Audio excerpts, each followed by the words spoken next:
Hello, my dear friend. Now I will explain to you how our forecasting algorithm works. This is a forecasting module of the system that performs informative analysis of time series, calculates curve parameters, and generates the coefficients necessary for calculations, as well as time intervals for buying and selling your financial assets. But how can all this be explained in simple terms? This is our most important algorithm. It works very simply. At its lowest point you buy, and at its highest point you sell. What is its power, you ask?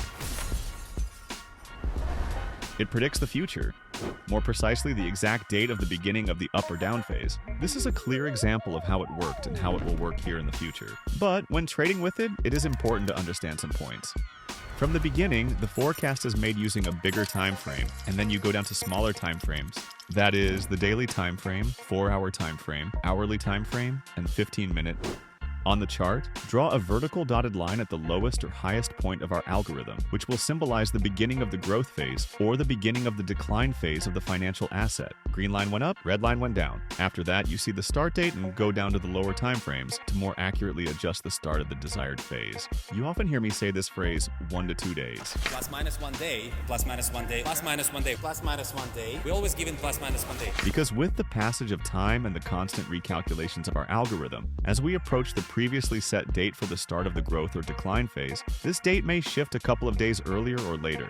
But it is precisely with this approach to forecasting, from a large time frame down to the smallest, that we can know exactly when this day will come and not miss it. Similarly, you can catch upward and downward movements on small time frames, such as those here and here. But there is another important point. If the algorithm has done its job and, for example, moved up from the bottom, but the price fluctuated within a small range, and if you bought the asset here, close it here and turn in the other direction, as we can see in this fragment. And remember, when we are in a downtrend on a large time frame, we only sell when switching to a small time frame. And when we are in an uptrend, we only buy.